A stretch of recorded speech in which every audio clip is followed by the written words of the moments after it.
Bismillahirrahmanirrahim. Assalamualaikum warahmatullahi wabarakatuh. Selamat berjumpa kembali dengan saya Makmur, calon guru penggerak angkatan 6 2022 dari SMA Negeri 2 Takalar, Provinsi Sulawesi Selatan. Pada kesempatan ini, saya ingin memberikan kesimpulan dan refleksi pemikiran Ki Hajar Dewantara terkait dengan koneksi antar materi modul 1.1. Filosofi pendidikan menurut Ki Hajar Dewantara, pendidikan adalah menuntun segala kekuatan kodrat yang ada pada peserta didik agar mereka dapat mencapai keselamatan dan kebahagiaan yang setinggi-tingginya, baik sebagai manusia secara pribadi maupun sebagai anggota masyarakat. Dalam rangka mewujudkan filosofi tersebut, maka kerangka perubahan pendidikan menurut Ki Hajar Dewantara paling tidak saya poinkan dalam 3 poin besar. Yang pertama adalah kerangka perubahan harus mengacu dan melihat dari kodrat keadaan. Yang kedua, harus memerhatikan prinsip dalam melakukan perubahan dan harapan yang diharapkan dari sebuah perubahan. Kodrat keadaan. Pada kodrat keadaan ada 2 hal yang tidak bisa dilupakan dalam rangka pengembangan konsep pemikiran Ki Hajar Dewantara. Yang pertama adalah kodrat alam. Kodrat alam ini memberikan pesan kepada kita untuk melihat mereka dari mana berasal, sesuaikan keadaan dan kebutuhan mereka dengan apa yang akan diberikan. Sebagai pendidik yang baik, kodrat alam dari setiap peserta didik kita harus selalu diperhatikan. Yang kedua, kodrat sama. Kenali dan tuntunlah mereka sesuai dengan sama, agar mereka tumbuh dan berkembang sesuai sama. Jika sekiranya sebagai pendidik kedua kodrat keadaan ini dipadukan, baik kodrat alam maupun kodrat sama, diharapkan pendidikan akan berkembang sebagaimana sekarang. Prinsip perubahan dalam rangka mewujudkan pemikiran Ki Hajar Dewantara. Yang pertama adalah perubahan itu harus kontinuitas. Dalam melakukan perubahan untuk bergerak maju ke depan, setiap pelaku pendidikan tidak boleh lupa akan budaya yang memiliki dari masyarakat itu sendiri. Yang kedua, konvergensi.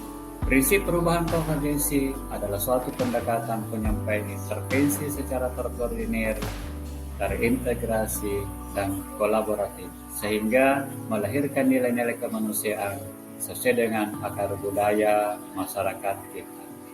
Yang ketiga adalah konsentris.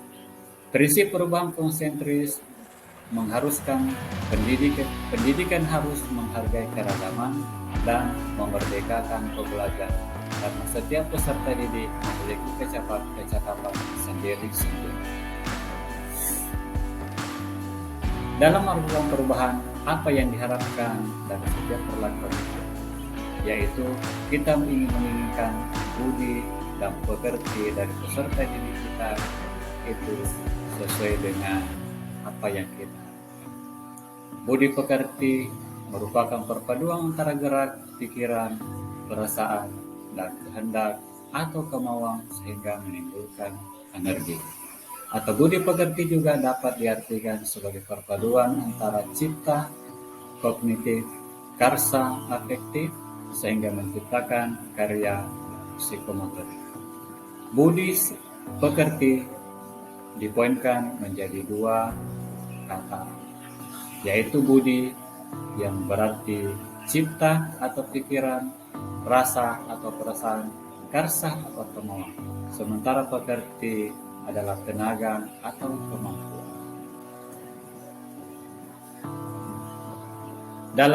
Dalam mewujudkan budi pekerti yang elok, maka tajamkanlah pikiran para peserta didik kita dengan olah cipta.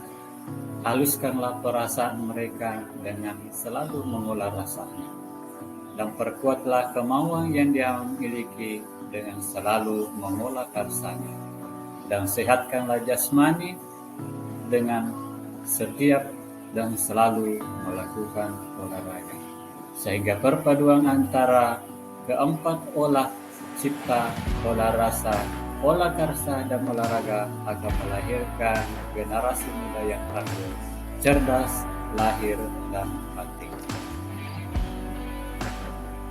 Pembelajaran saya sebelum mempelajari modul, yaitu penyusunan perangkat ajar tanpa memerhatikan karakteristik peserta didik, sehingga terkesan pembelajaran itu hanya mementingkan kepentingan guru sendiri. Yang kedua, pembelajaran fokus memenuhi target kurikulum tanpa melihat karakteristik dari setiap peserta didik. Pembelajaran berfokus pada peserta didik. Nah, setelah mempelajari modul ini, yang berubah setelahnya adalah ada dua hal. Dari sisi pikiran, saya sebagai guru menyadari bahwa bukan satu-satunya sumber belajar bagi peserta didik. Saya pun sebagai guru hanya bisa menuntun bagi pendidikan peserta didik. Dan saya sebagai guru hanya harus memerhatikan karakteristik peserta didik. Yang kedua, dari perilaku. Saya akan berusaha untuk sebagai guru mengemas pembelajaran secara menarik dengan memerhatikan karakteristik peserta didik. Saya akan berusaha melakukan pembelajaran secara berdiferensiasi. Yang kedua, yaitu menjadi teladan bagi warga sekolah, khususnya bagi peserta didik. Implementasi yang diharapkan yang bisa ingin saya praktekkan dalam mewujudkan cerminan pemikiran Ki Hajar Dewantara, yaitu pembelajaran yang memerhatikan kodrat keadaan peserta didik, baik kodrat alam maupun kodrat sama. Pembelajaran yang berfokus dan berpihak pada peserta didik. Yang ketiga, pembelajaran yang menuntun peserta didik sesuai kodratnya, bukan pendidikan yang menuntut mereka untuk mengejar target. Pembelajaran yang meningkatkan budi pekerti peserta didik dengan aktif melakukan olah rasa, olah karsa, dan olah harga. Demikianlah refleksi dan kesimpulan pemikiran Ki Hajar Dewantara dalam koneksi antar materi. Terima kasih atas kesempatannya dan sukses selalu. Terima kasih.